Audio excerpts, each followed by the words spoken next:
Good morning. My name is Addia Wuchner, and I'd like to welcome you to this section of our conference, which is about post-abortive healing and legislation, or legislators. I want to tell you a little bit about myself first, which is a little different. I am a nurse, a registered nurse with many years of experience in women's health, then went on to hospital administration. But in the area of women's health, I worked in labor and delivery, postpartum, often when those two areas of women's healthcare were combined together. Experienced a lot of women who lost during their pregnancy, especially in their late term loss or emergency room losses of pregnancy over the years. I went on to work in the area of medical admissions, studied bioethics, came back as a hospital administrator, and then after serving 5 years on the board of health in an 8-county public health department, was asked to run for public office.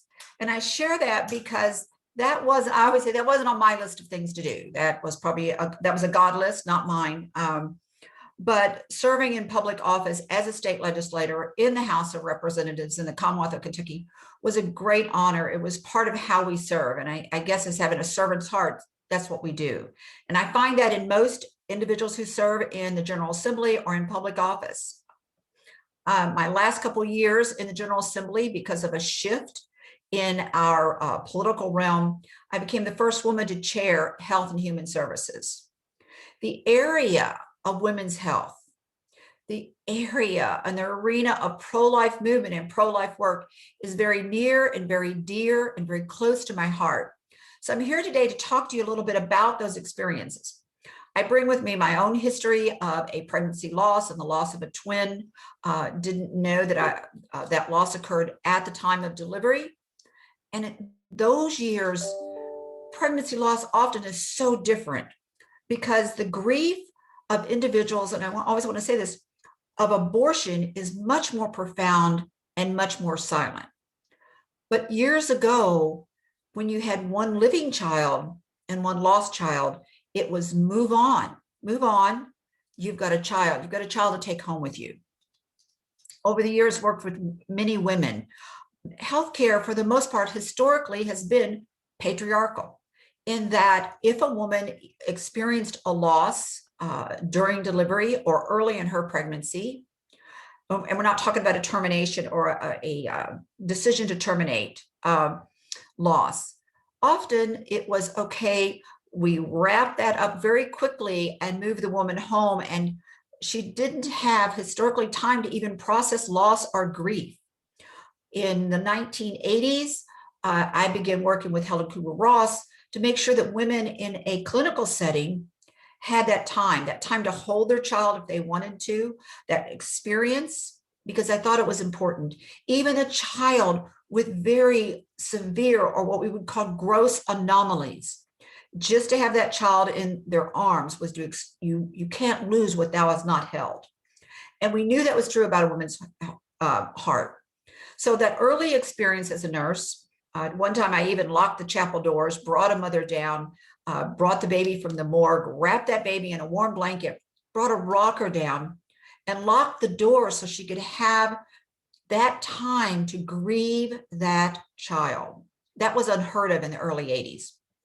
And I share that because I'm going to jump quickly to moving into the General Assembly.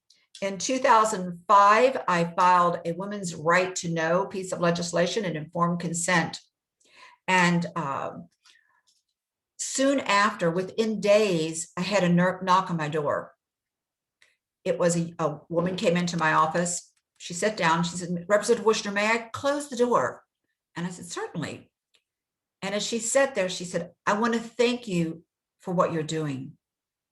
There are days that I walk through the halls of this Capitol and I see young women, interns here in Frankfurt, and I wonder if one of them could have been my daughter.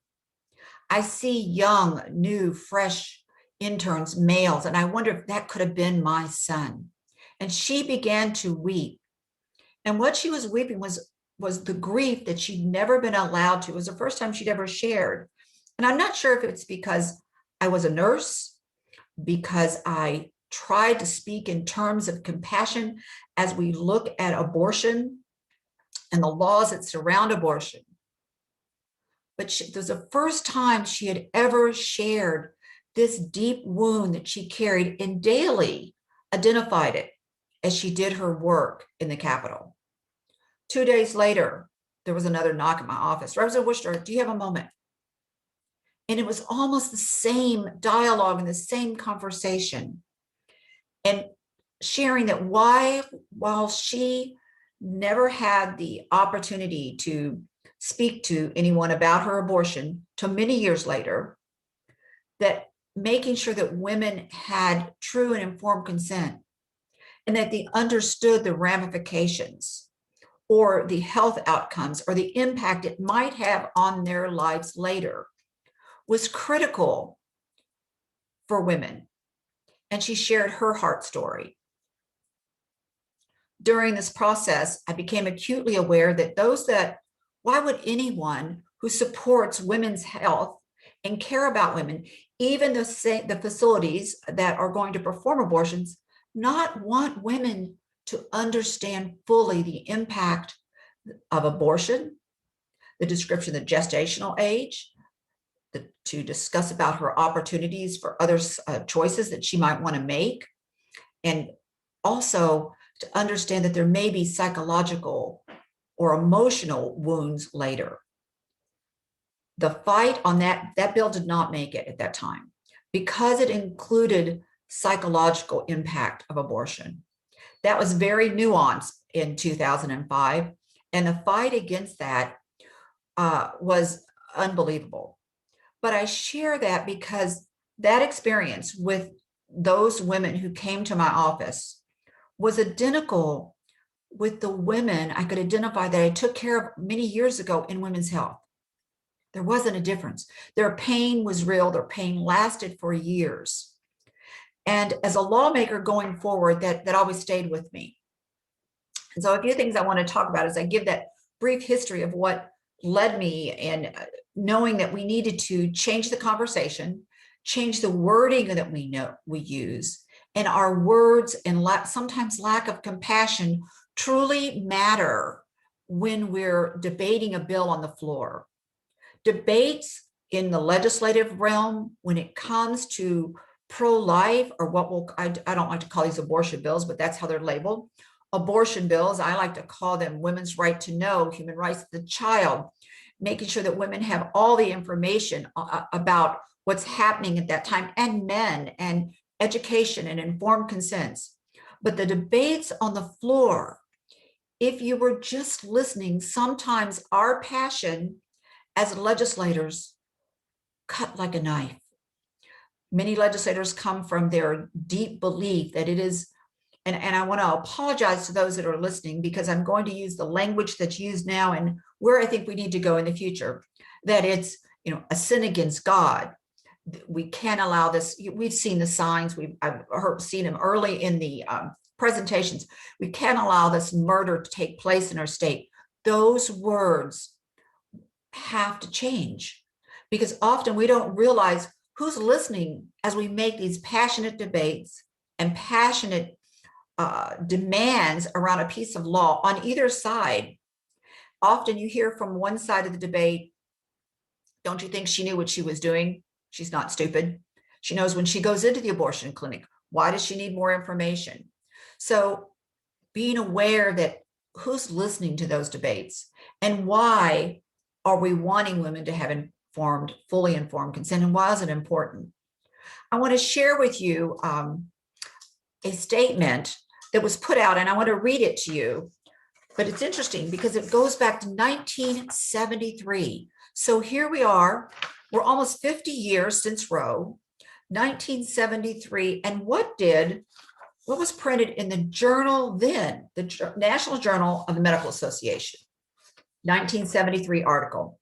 Early information would tend to alert the physician to the need for systemic follow-up of all abortion patients.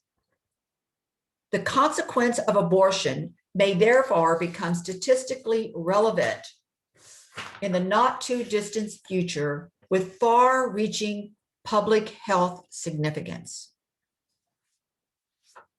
We knew then. 1973. The medical community knew then the importance of the follow-up and often what's missing for women and for men who have gone or made that decision to terminate a pregnancy. It's the absent denominator. But what's interesting is they knew in 1973 it was published, and we have been fighting that battle for all these years to make sure that women have informed consent, make sure there's that opportunity for pre and post-abortion counseling. When I used to teach a course on informed consent, and I want to talk about the history. I find it interesting that when it comes to informed consent, as far as the information that a woman or man is provided proportionate to the signing of the termination of a pregnancy comes in great debate.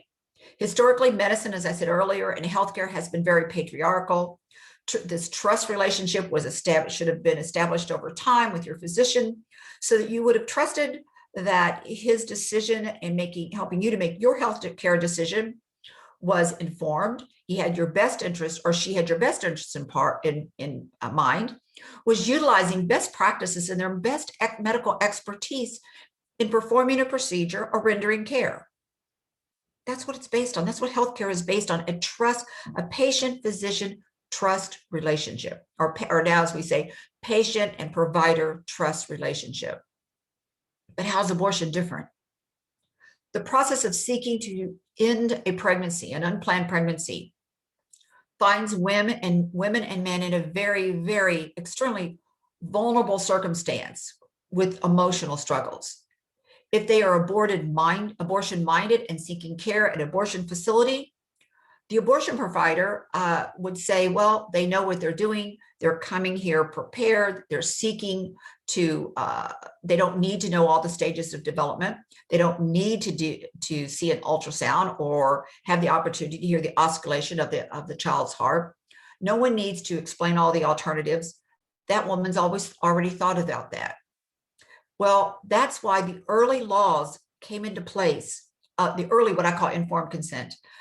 In most states, in many states, what they were striving to do and still strive to do today is to make sure that at that point, at that juncture, if the woman or couple, man and woman, are at the facility that would perform the abortion, that they are still afforded all of that information. There's always been the debate of, well, why we don't demand that in other healthcare settings. And this is because it's political, but it's more than political. I find that I think it's radically strange. I think it's unprofessional and unethical and insulting to women and disrespectful not to want women to have full and informed consent when they're making a life-impacting decision, impacting their own life and the life of the child that they're carrying. And it's always been interesting that the healthcare provider in that setting finds it insulting that we have to make laws requiring them to give that woman the information and provide that couple the information. Now, we know, and it's so important, what I didn't share as I began, just this year, I became the director of Kentucky Right to Life, of our state Right to Life organization. And why I want to share that is because I think historically, Right to Life, crisis pregnancy, program service women after abortion care have always been, I've seen this as different groups have come to visit me in Frankfurt, and by my own experience, we've been siloed. The time for change is now, and I believe as we move forward that we don't work in silos when it comes to the care of women and men and the issue of abortion, whether our organization is the life-affirming women's pregnancy care that's reaching out to that abortion-minded woman to work with her and offer her opportunities for change, whether it's post-abortive counseling, whether it's parenting classes, and now what we're seeing with the real need for fatherhood classes, because when I also serve on a board for child abuse, and we've looked at the markers and the change patterns in child abuse, and often what comes out in working with fathers is some of them have a historical relationship in their family where there's been generations of abuse, but some of the men, as they get counseling, talk about an abortion that was in a past relationship. So the strengthening of fatherhood and investing in fatherhood courses and opportunities in any state is critically important. And it's something that we don't talk about a lot. And it's just coming to the surface. So we've talked a little bit about the history of informed consent, why it's important, how we move from a patriarchal type of informed consent in healthcare to one that is truly informative so that the woman or anyone seeking healthcare can have that trust relationship. In states, when it comes to abortion or the termination of a pregnancy, lawmakers have had to fought to embed into state law the type of information that was necessary to be given to women or men seeking to terminate a pregnancy. And I would agree, that's a little bit different than other areas of healthcare. But it's because often when an individual finds themselves going into an abortion facility, there is a bias there.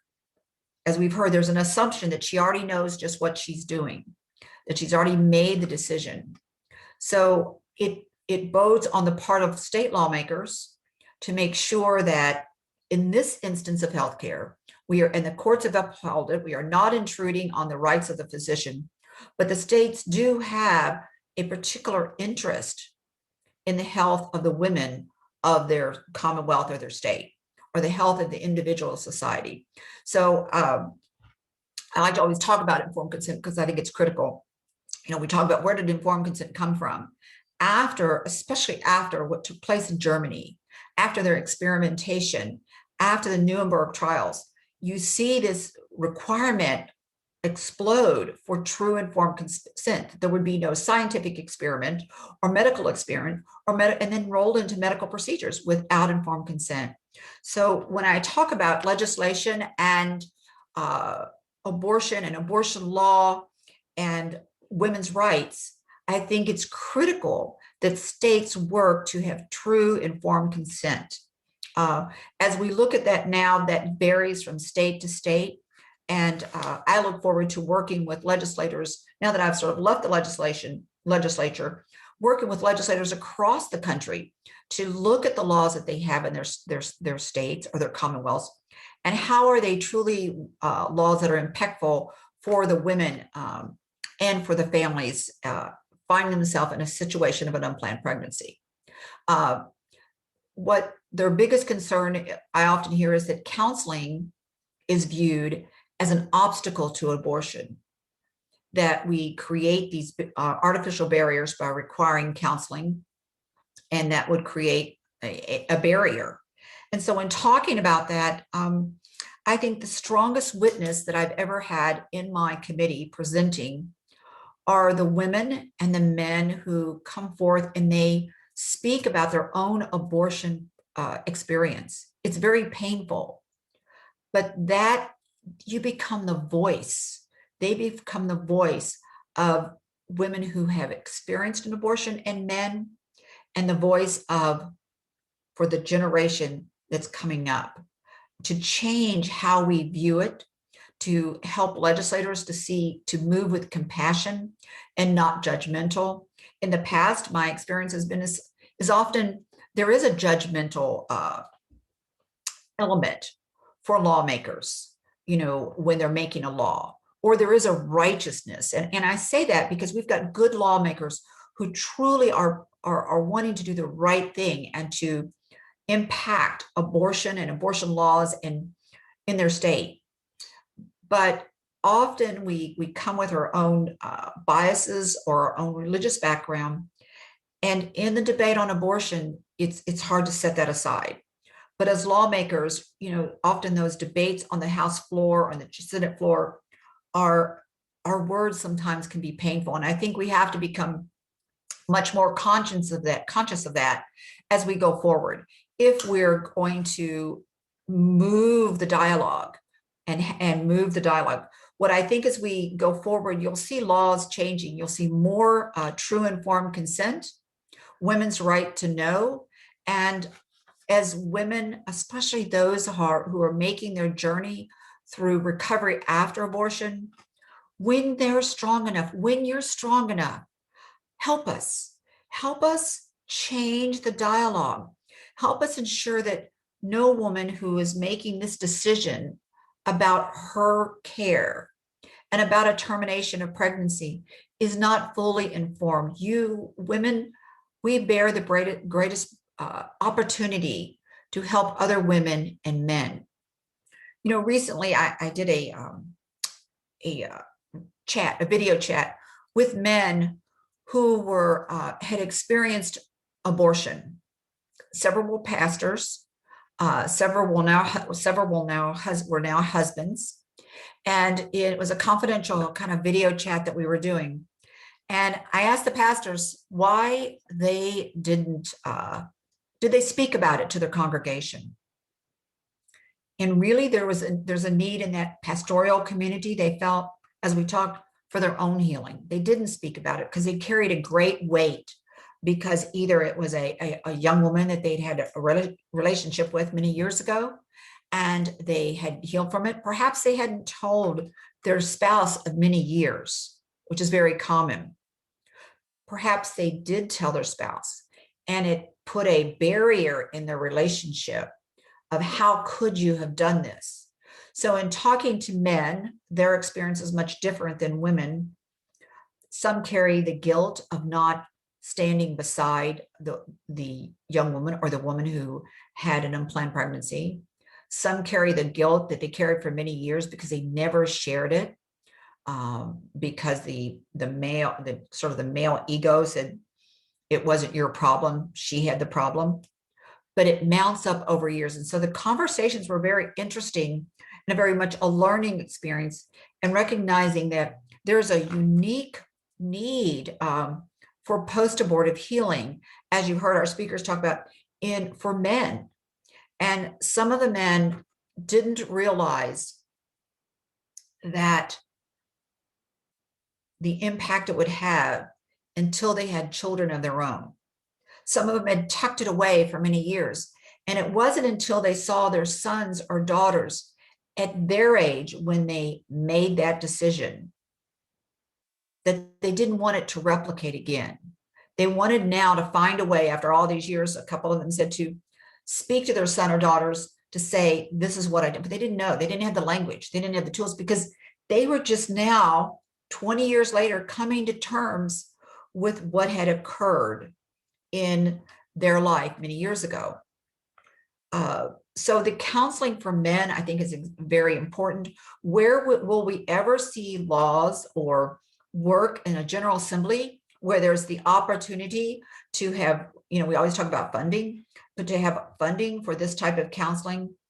I don't know. But I think as we begin to see the long-term impact on culture and society, as we look at the fatherhood projects, that sometimes the funding for the long-term impact could come wrapped in a different package, like the fatherhood project. So that includes counseling, that includes work to prevent future abuse.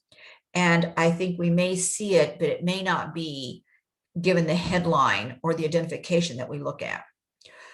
For lawmakers, I think it's important that they become acutely aware, one, that our words matter. Most of the time, abortion laws are done with the title of an act relating to abortion. During my tenure, my 14-year tenure in the General Assembly, I worked very hard to make sure my acts relating to pro-life work, and that would be informed consent, women's right to know, the oscillation of the heart in the ultrasound bill, which was upheld by the Supreme Court in December of 2019. That law was upheld, but the language was an act relating to informed consent for women, not an act relating to abortion. Secondly, a piece that I worked on, what was the a ban on a type of abortion, and that was the dismemberment abortion. Very painful dialogue to have in a committee, very difficult. You know, one of the things I didn't do in my committee was to have the pictures that could be so gruesome and so painful, but to have a dialogue about development and the stage of development that this procedure took place in.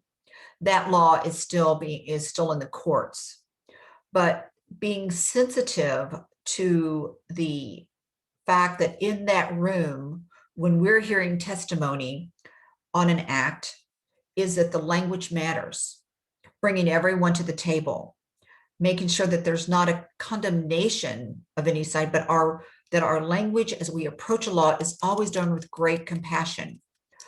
Because as we've talked about, the grief that wraps itself around abortion is often profound and delayed grief. And we don't know who's in that room when we're having these heavy debates over an issue such as abortion. The changing the language, the act, as I mentioned, I think you'll see that more in the future. I advocate for that. You know, if it impacts the child, then it's an act relating to the human rights of that child. Often I have brought, you know, all sides into my office to have a conversation at much shock to other people. And someone would say, one of the legislators walked in one day and I had the head of Planned Parenthood and their assistant sitting in the office, and my intern and their intern were sitting there, and he walked in. I said, "Oh, I'd like to introduce you to the head of Planned Parenthood." And as he walked out the door, it was kind of comical. I almost walked into the door facing, because he gave me this look like, "What are you thinking?" And I said to him later, if we don't have those conversations, then what does that say about us? If we can't see if there's any way that we can have a conversation to find an opportunity to dialogue and to explain why we're creating a law, and not just let their belief on why our work is just based on propaganda that they may have heard from the other side. So as we were sitting there, she said, "Well, I know you're anti-abortion." I said, "Well, actually, yes, I'm pro-life, but I'm profoundly also pro-woman." And I said, "You know, there's probably more things that we agree on than we disagree when it comes to women's health." And as we were talking, I said, I just have a difference of opinion, and that's in hierarchy. The hierarchy of the child and the mother, I see them both equal in dignity. And so for the first time, even our conversation was not belittling of one another. It was sharing a dialogue. And I think that's how we start to move things forward, always with dialogue, always with compassion, while we may have disagreements. And I'll always say, without compromising our principles. You know, I have my principles based as a bioethicist, how I see life. Yes, people may say it's based in my faith, that sits over here, but to be able to explain where we sit as lawmakers is critical.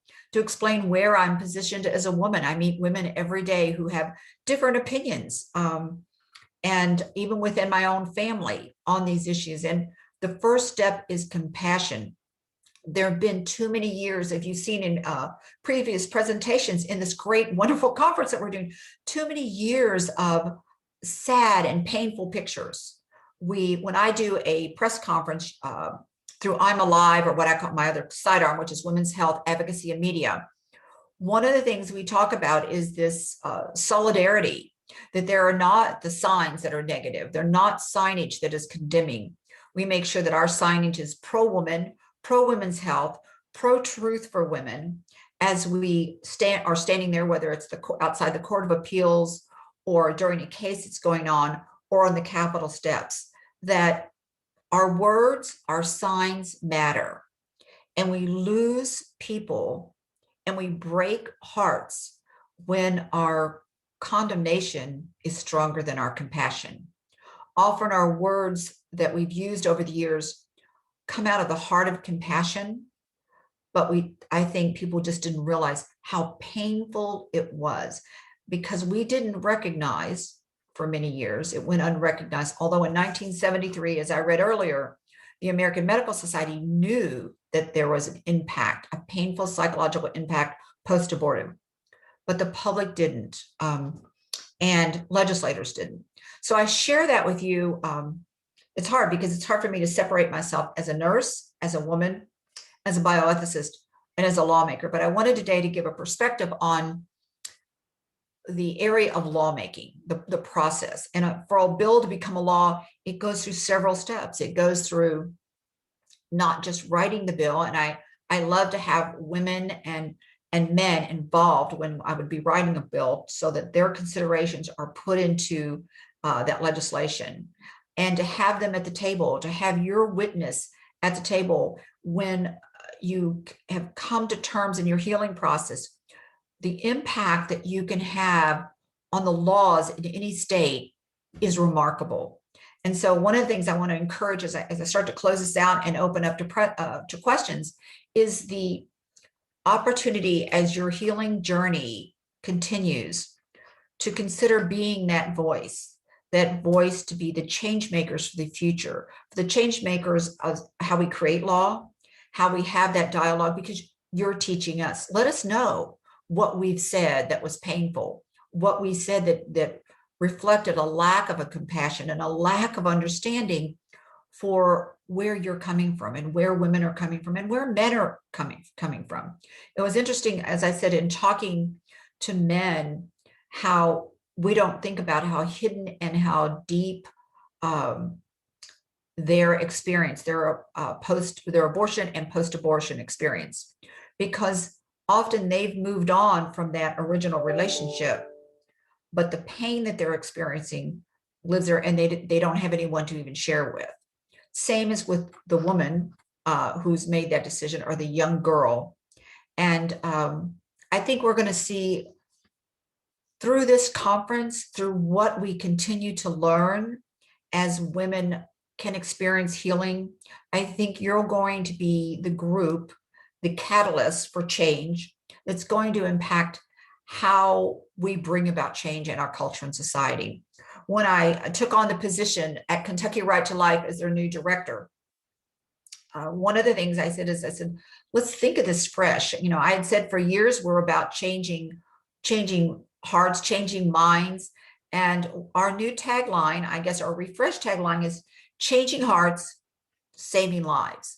And often when I spoke at pro-life rallies over the many years, one of the things I've always said is that even if we banned abortion in every state tomorrow, there will always be that scared, that abandoned, that woman or young woman faced with an untimely pregnancy and unsure of what her future holds. And that's a very frightening place. And so how we change abortion, how the movement changes and the life and become more pro-life, is what we do to change hearts. And changing hearts is not always done by every law that we pass, but it's how we show compassion, and it's how we are one-on-one together. And again, as I spoke, changing the language, changing the dialogue, and meeting everyone with compassion is the way that I begin to think that we change our culture and society. Now, if it's okay, I'm going to open it up to questions. Let's see, here we go. Okay, I've got a question. How do we get involved with our states? Well, I would encourage you, everyone lives in a district. I was in the House of Representatives. And so I always say that the House is the House members are the closest to the people, and then you have the senator. I would say, get to know your state rep. Pick up the phone. My community called me all the time. They stopped me in the grocery store. Have a conversation, make an appointment to go in and sit down with them. Get involved with your pro-life organization in the state, and perhaps share your story. And if you have one and you want to share it, and wanting to be part of a catalyst for change. We have this Monday, I'm having a rally at the Capitol, and for the first time here in Kentucky, we will be standing with all the organizations, Sisters for Life, Family Foundation, different groups all standing together for the first time as one, because for too long we've been separated and fragmented. And I think the most important as we make changes to be working together. But I would encourage you to get to know your legislator, get to know your community leaders. Look at the opportunity if there's luncheons for life in your community. Look at the opportunity to participate in a program for luncheons of life in your local community. And to find out more about that, you can go to luncheonsforlife.com and or Google that and find out more about that opportunity in your community. Someone asked me to mention Elliott Kahn, Expected Fathers Without Voices. I just wanted to mention that. There's more and more coming out every day about fathers who had no voice. Some, I didn't even talk about the men who didn't know until many years later that whether it was their spouse or a previous relationship had resulted in the termination of a pregnancy. So very important. I don't know if there's any men listening or any women who have men in your lives that have experienced an abortion with you and haven't yet entered into that healing process or have a past experience, but please encourage them gently because they come up from a very different place in as they approach this issue. I just see that someone just sent me a note that they don't think we have a Luncheons for Life in their area. I think you're going to see Luncheons for Life grow. I've attended a few. They're just powerful opportunities. There's no politics. Today I've had to be political, but so that you can understand what the legislature, what that process looks like. But my heart is there about to be that catalyst for change, to change how we've approached even the pro-life movement in the past, and to make sure that we're all embracing one another and walking forward together. So I hope we'll see Luncheons for Life grow. Again, that's Luncheons for, the number 4, Life, grow across the country. I see I've got another question here. What next piece of legislation do you want to pass? And that's coming from Teddy. Thank you very much. Well, I'm in the process right now. We're in the last days in my state of working on House Bill 91. Legislatures, they meet, then they have veto days, and then they have a few days before they sine die and it's over. So any bill that's in any General Assembly that dies when that legislative session dies. So we are gathering on Monday at our Capitol to support the final passage, House Bill 91, which is, and you're seeing these passed around the country. This is a constitutional amendment, and you'll hear from the other side that we're banning all abortions with constitutional amendments. That's not what they're doing. They're just saying we don't want another row. If things change in DC, we don't want another row on the state level. So Louisiana's already passed theirs, Tennessee, but what it says is there's nothing in the Constitution that upholds an abortion or the funding thereof. It's pretty simple. So, of course, I'm looking for that passage, hopefully on the 30th, on Tuesday, as the final day of our legislation. But in the future, I've worked on an omnibus bill, and we didn't talk about chemical abortions and the care for the terminated remains. When we talk about those issues, I think it's very important because often women later, it strikes them, what happened? They may watch the movie Unplanned and it comes as a great shock of what happened with those, the child or the I don't like to use product, but what happened with those terminated remains. And so legislation that addresses, it's already passed in many states, I'll be supporting, which in Kentucky, and helping legislators across the country in the care for the terminated remains, because that's very important. As men and women come to terms with their abortion experience in later years, they often look back. And I think, not that it's comforting, but to know that there was a proper care of those terminated remains is going to be important to them, because that's part of the heartache they'd experience. Also, making sure the truth that is given to women when it comes to the chemical abortion. So those are two of the main things that I'll be working on, and you'll see me working across the country on as we go forward. Oh, I've got two more questions. How can we stop money going to Planned Parenthood? Well, you see what's taking place on the federal level, and keeping your eye on the current administration, what's taking place, communicating with your legislators again. Most states, there's the Hyde Amendment so that it would keep money or taxpayer dollars going for funding of abortion. Sometimes that gets tweaks in states. So by having a conversation with your legislators and making sure that they know how strongly you feel about this in your own state is critical. I think often we're just not part of the conversation, and it's just important to hear, from the people that we serve. Remember, we're your elected voice, or I'm not anymore, but when I was elected, we're a representation of the people that we serve. So really, we're there to be your voice in service to your state or your Commonwealth. There is so much common ground. It's time to bring both sides together to shed light on medical facts about post-abortive trauma and grief.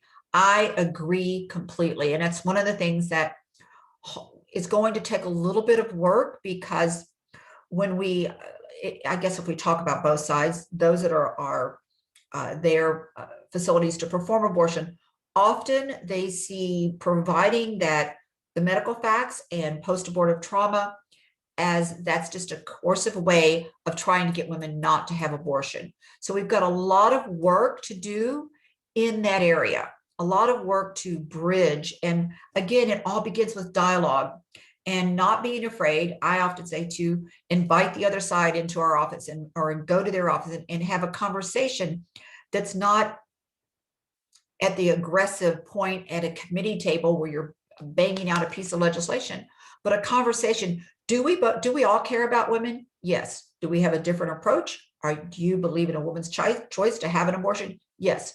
Do I see it differently? But what about making sure women have full and informed consent? Could we come to an agreement that it insults women and is disrespectful to her autonomy or to the man's autonomy when they're making this choice not to have complete and informed consent, and to see if we can remove the fear that often comes along with just letting the women know the truth about their health care. See, I think we're wrapping up. I think that's about it as far as questions. It has been an honor to be with you as I follow this conference.